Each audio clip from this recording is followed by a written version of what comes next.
Is my terrible voice. I do apologize for that. So today we're going to be reading another story, or maybe a couple more stories from this book. So in my previous videos, I have read the Frog King, Cat and Mouse in Partnership. And did I read this? I have not read this. I hope you can hear me very clearly because I am using possibly you could say a very strange, well, not so strange, but a screen, no, not a screen protector. I'm also using that, but I'm also using this cover for my phone. So it's obviously going to be a very strange cover, and I don't know if it's messing up with the microphone. I don't know. I don't know. I know that the bottom microphone is actually working. I don't know how to enable the top microphone or both. I don't know how to do that. So, anyways, let's go. Hard by in a great forest dwelt a woodcutter with his wife, who had an only child, the little girl, a little girl 3 years old. They were so poor, that that they no longer had the daily bread and did not know how to get food for her. One morning the woodcutter went out sorrowfully to his work in the forest, and while he was cutting wood, suddenly there stood before him a tall and beautiful woman with a crown of shining stars on her head, who said to him, "I am the Virgin Mary." Wait, did I read this? No, I read this. I read this story. Oh my gosh, I'm so stupid. I'm sorry. I read this story. So, you know what? I can't remember. Okay, I know I read like story. Okay, you know what? My bad. It started coming to me again because it sounded very familiar. I did a video on that. You can check it out. So we go to the next story.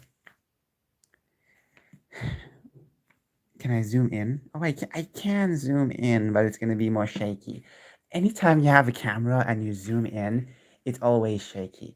When I used to record on my camcorder, I would zoom in so far just to see the other houses, and my hand will start to shake for some reason. It'll just start to shake. I don't even know why. Once again, the paper quality is very destitute.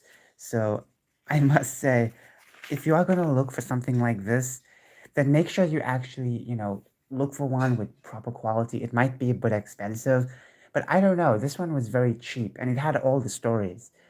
I was worried about getting a book with all of the stories. I was very worried about getting it because I wanted a book like this. I wanted with all of the stories. Unfortunately, the quality isn't so good.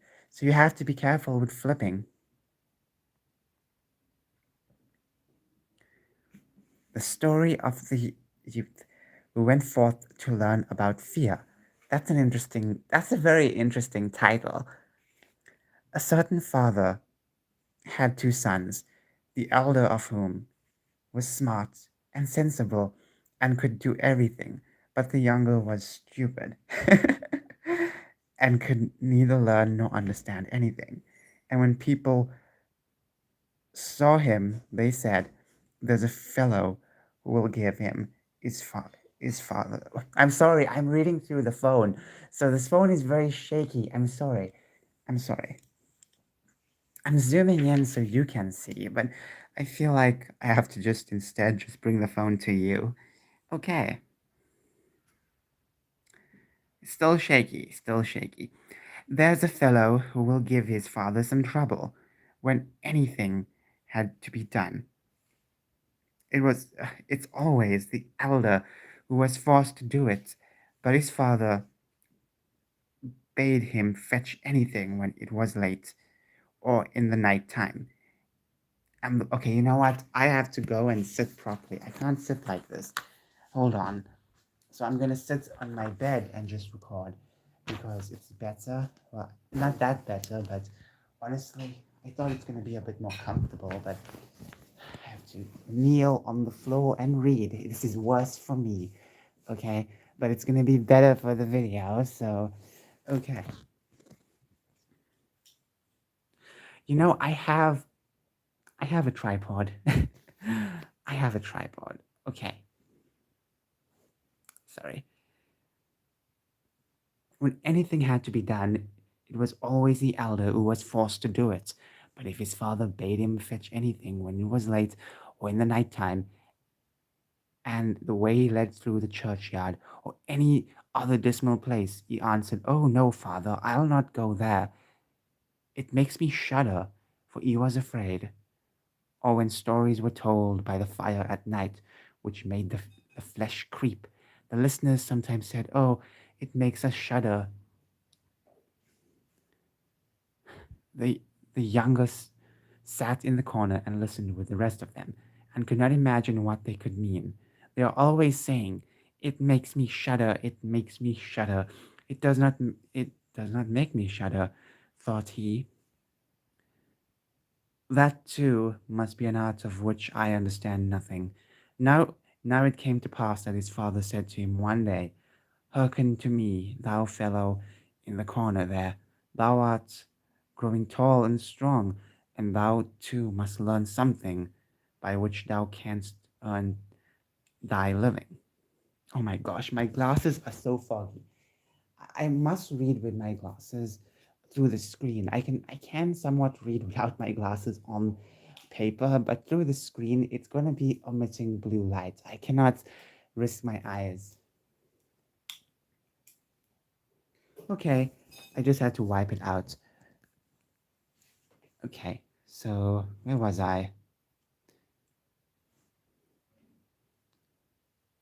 Look how thy brother works, but thou dost not even earn thy salt. Well, father, he replied, I am quite willing to learn something, indeed. If it could but be managed, I should like to learn how to shudder. I don't understand that at all yet. The elder brother smiled when he. Ah, sorry, I am balancing on my sandals. My two knees are on my sandals because the floor is so cold. Okay, could hear that and thought to himself, Good, good God, what a blockhead, that brother of mine.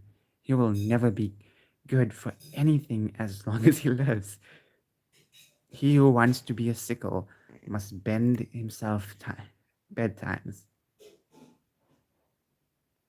The father sighed and answered to him, Thou shalt soon learn what is to shudder, but thou wilt not learn thy bread by that. Soon after this, the sexton came to the house on a visit, and the father bewailed his trouble and told him how his younger son was so backward in every respect that he knew nothing and learnt nothing. Just think, said he, when I asked him how he was going to earn his bread, he actually wanted to learn to shudder. If that be all, replied the sexton, you can learn that with me. Send him to me, and I'll soon polish him. The father was glad to do it, for he thought, it will train my boy a little. The sexton therefore took him into his house, and he had to ring the bell after a day or two. The sexton awoke him at midnight and bade him arise and go up into the church tower and ring the bell. Thou shalt soon learn what shuddering is, thought he, and he secretly went there before him. And when the boy was at the top of the tower and turned around, he was just going to take hold of the bell and rope. He saw a white figure standing on the stairs opposite the sounding hole. Who was there? Cried he, but the figure made no reply and did not move or stir. Oh man, my hand is hurting. It's hard to look. I can read. I can really read. Some of you may be wondering, like, why are you struggling to pronounce some words? I'm trying to see through my screen. I'm trying to see through my screen because I'm looking through the screen. The screen is so big, I have to look through it. And honestly, so far it's so interesting. Always go back and read these tales.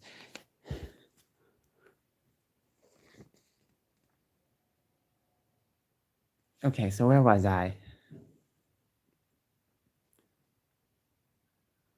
The sexton thought, "It can't intend to be as bad as his words," uttered no sound, and stood as if he were made of stone.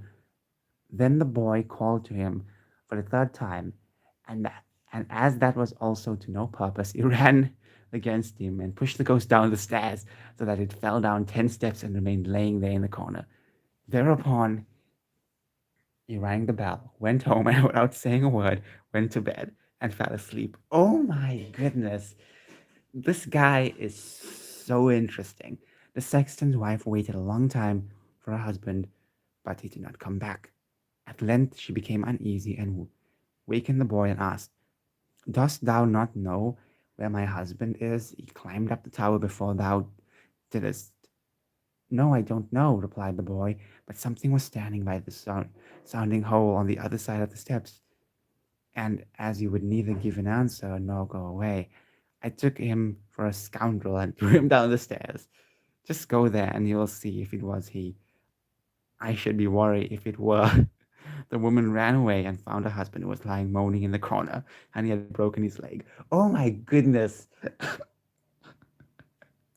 Oh my goodness. The story. It always starts off as something simple and then it takes a turn. That's the part about the story. It's not changing expectations or trying to subvert stuff like the modern movies. It's just going along as it is, you know? She carried him down, and then, with loud screams, she hastened to the boy's father. "Your boy," cried she, "has been the cause of a great misfortune. He has thrown my husband down the steps and made him break his leg. Take the good for nothing fellow away from our house." The father was terrified and ran thither and scolded the boy. That's "What wicked tricks are these?" said he. "The devil must have put this into thy head, father," he replied. "Do not listen to me. I am quite innocent. He was standing there by night like no one was intended to do some evil, like one who is intended to do some evil. I did not know who it was, and I entered and I entreated him 3 times to speak or to go away. 'Ah,' said the father, 'I have nothing but unhappiness with you. Go out of my sight, and I'll see thee no more.' 'Yes, father, right willingly. Yes, father, right willingly. Wait only until it is day. Then will I go forth and learn how to shudder, and then I shall, at any rate, understand one art which will support me. Learn what thou wilt speak. Spake the father. It is all the same to me. Here are $50 for thee. Take these and go into the wild world, and tell no one from whence thou comest, and who is thy father. For I have reason to be ashamed of thee. Yes, father, it shall be you. You shall be as you will. If you desire nothing more than that, I can easily keep it in mind. Okay, where the story turning into. This is a long story, I guess. Okay, okay. When when day dawned, therefore the boy put his $50 into his pocket and went forth onto the great highway and and continually said to himself, "If I could, if I could shudder, if I could shudder." Then a man approached. We heard this conversation. I'm sorry, I need to speak more close to the microphone. For some reason, the microphone isn't so strong. Okay.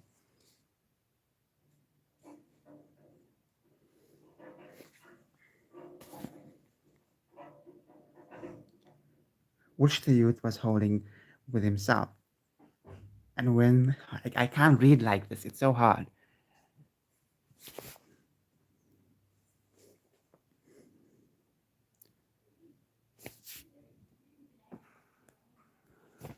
All right, so where will I continue? And when they had walked a little, okay, wait. Let me continue from the top because it's so annoying to get this thing right. My positioning is terrible. I apologize.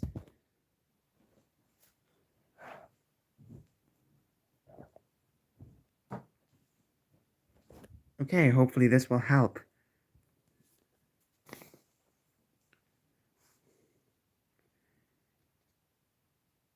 The man approached who heard this conversation, which was which the youth was holding with himself, and when they had walked a little further to where they could see the gallows, the man said to him, "Look, there is a tree where 7 men have married the rope maker's daughter, and are now learning how to fly. Sit down below it and wait till night comes, and you will soon learn how to shudder." "If that is all that is wanted," answered the youth, "it is easily done. But if I learn how to shudder as fast as that, thou shalt have my $50. Just come back to me early in the morning." Then the youth went to the gallows, sat down below it, and waited till evening came. As he as he was cold, he lightened himself with fire. But at midnight the wind blew so sharply that in spite of his fire he could not get warm. And as the wind knocked the hanged men against each other, and they moved backwards and forwards, he thought to himself, "Thou shiverest below the fire, but how those up above must freeze and suffer." As he felt pity for them, he raised the ladder and climbed up unbound, one of them after another, and brought down all 7. Then he stirred the fire, blew it, and set them all around the, to warm themselves. But they sat there, did not stir, and the fire caught in their clothes. So he said, "Take care, or I will hang you up again." The dead men, however, did not hear, but they were but were quite silent, and let their rags go on burning. On this he grew angry and said, "If you will not take care, I cannot help you. I will not be burnt with you." And he hung them up again, each in his turn. Then he sat down by his fire and fell asleep. The next morning the man came to him and wanted to have his 50,000, and said, "Well, dost thou know how to shudder?" "No," answered he.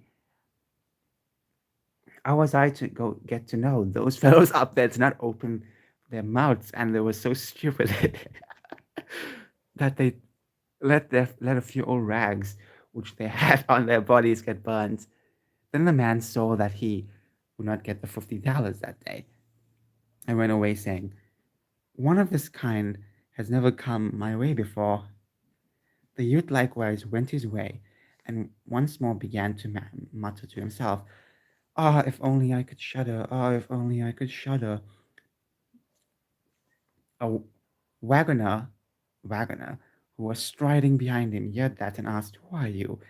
"I don't know," answered the youth. Then the wagoner asked, "From whence comest thou?" "I know not. Who is thy father?" "That I may not tell thee." "What is it that thou art always muttering between thy teeth?" "Ah," replied the youth, I do so wish I could shudder, but no one can teach me how to do it." "Give up thy foolish chatter," said the wagoner. "Come, go with me, and I will see about a place for thee." The youth went with the wagoner, and in the evening they arrived at an inn where they wished to pass the night. Then at the entrance of the room the youth again said quite loudly, If I could but shudder, if I could but shudder." The host, who heard this, laughed and said, "If that is your desire, there ought to be a good opportunity for you here." "Ah, be silent," said the hostess. "So many inquisitive persons have already lost their lives. It would be a pity and a shame if such beautiful eyes as these should never see the daylight again."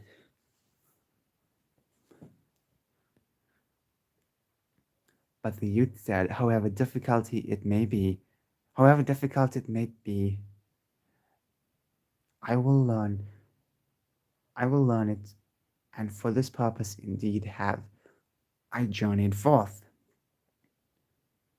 I'm gonna, bookmark this or not. Just, I'm kind of tired. How many more pages we have? We have a lot more pages. We have to complete this, and then we have more pages,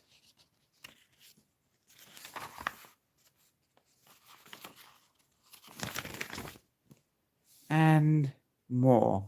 So we have a lot more to go. It is a long story. It's a good story so far, but I feel like I might have to read it myself or just do it some other time. I can't promise these things. So anyways, have a fantastic day. Bye.